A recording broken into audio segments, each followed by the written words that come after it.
Après la Seconde Guerre mondiale, un processus de décolonisation était en cours. Ce processus de décolonisation se produisait beaucoup plus dans les parties qu'on a appelées tiers-monde.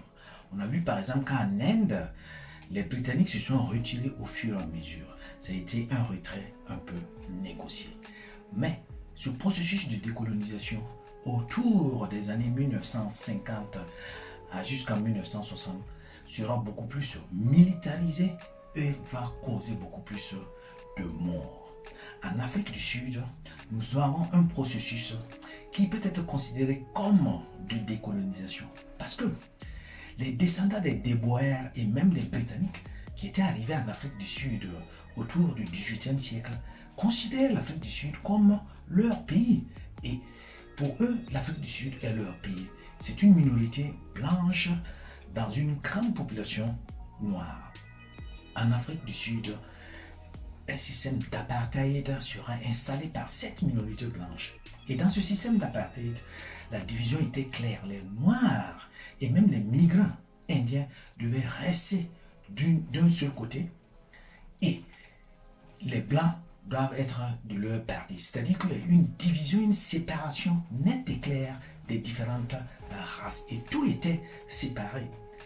En Afrique du Sud, la seule opportunité pour pouvoir se rassembler, c'était lors des funérailles. Et pendant les funérailles, c'était le rassemblement légal qui était autorisé à la population noire. Et lors de ces différentes funérailles, avec des processions, les mouvements de droit, les mouvements civiques des femmes seront au coude à coude avec les policiers. Donc, pendant ces différentes funérailles, ces mouvements vont essayer d'attirer l'attention des différentes populations par rapport à leurs conditions, par rapport à ce qu'ils sont en train de vivre en Afrique du Sud. En Afrique du Sud, ce n'était pas en réalité une décolonisation qu'ils recherchaient. Parce que Ormai, dans tous les cas, ce problème ne se posait plus. C'était de pouvoir faire reconnaître les droits à tout citoyen, à toute personne vivant en Afrique du Sud, aux Sud-Africains, pour que chaque Sud-Africain puisse avoir des droits clairs, En Afrique du Nord, Nasser, qui était un nationaliste, arrive à négocier un traité avec les Britanniques pour avoir totalement son indépendance. Mais en Afrique centrale, le scénario est totalement différent parce que là, c'est beaucoup plus militarisé. Beaucoup plus militarisé. Et même que le mouvement révolutionnaire et même Che Guevara, justement, va appuyer justement les différentes milices dans leur combat pour la libération, dans leur révolution. Cuba va envoyer des centaines et des milliers de troupes pour supporter cette révolution, la révolution naissante en Afrique centrale. Kwame Nkrumah est arrivé d'une certaine manière à faire accepter aux Britanniques pour retirer, pour avoir l'indépendance de son pays. Donc on observe ce mouvement de décolonisation et naturellement, en Amérique, il y a le retour.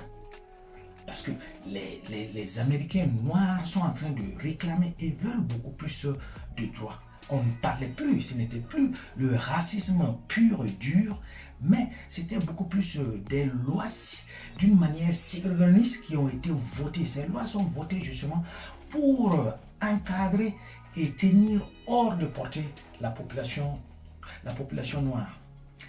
Martin Luther King, qui est une des figures de proue dans cette lutte, Martin Luther King, qui a beaucoup emprunté des idées de Gandhi, va lancer ce qu'on va appeler un certain type de révolte, un boycott. Et tout cela part d'une étincelle, hein? Ça part de Rosa Parks. Rosa Parks, on sait bien que en ce moment aux États-Unis, il n'était pas permis à la population noire qui utilisait les services publics, c'est-à-dire le bus, de s'asseoir, de prendre une place. Les places assises étaient réservées totalement aux Blancs. Et Rosa Parks, c'est comme un affront, un défi, va défier l'autorité. Et Rosa Parks prendra place dans le bus, prendra une place assise. Et là, ça a été l'étincelle qui a fait partir beaucoup de mouvements en Amérique. Et les Sud-Américains, c'est-à-dire ceux de l'Amérique latine, en réalité, qui n'étaient pas considérés comme des colonies au sens dur du terme, mais d'une manière informelle, étaient des colonies américaines. Batista, le président qui était au Cuba, sera lâché par les Américains. Donc, en 1959, Fidel Castro en profite pour lancer sa révolution. Il lance la révolution au Cuba et dans la partie de l'Asie, c'est-à-dire cette partie qui était nommée autrefois Indochine, c'est-à-dire c'est une région qui renferme des cultures de l'Inde et même de la Chine. Donc c'est une région qui est un peu au milieu entre la Chine et l'Inde, qui principalement ce sont des pays comme le Vietnam, le Cambodge, le Laos et ainsi de suite. Dans cette partie, cette partie était contrôlée par les Français. C'était une colonie française. Et Ho Chi Minh va demander à ce que les Français se retirent du Vietnam. Les Français, justement, appuyés par leur métropole, parce que la métropole ne voulait pas lâcher ce gros morceau. C'est un morceau qui fait rentrer beaucoup de ressources. C'est un morceau qui fait rentrer beaucoup de richesses en France. Les Français ne veulent pas. Et Ho Chi Minh va même plaider auprès des Américains pour qu'ils interviennent et convaincre les Français de se retirer d'une manière paisible, d'une manière pour qu'ils puissent se retirer totalement sans qu'il n'y ait de problème. Mais les Français vont opposer une certaine résistance. Les Américains ne vont même pas les écouter. Et cette résistance, les Vietnamiens à un certain moment étaient obligés de prendre les armes et de combattre. Et là, on assiste à un type de combat qui se faisait de village en village, de hameau en hameau.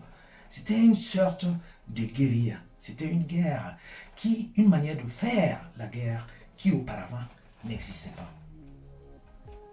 Et finalement, en 1954, les Français seront totalement balayés. Ils seront humiliés et ils ont été contraints de quitter le Vietnam. Les Américains, voyant justement la débâcle des Français, les Américains ont peur que cette manière radicale que les Vietnamiens ont pris puisse s'embraser et que le Cambodge et le Laos deviennent radicaux à leur tour.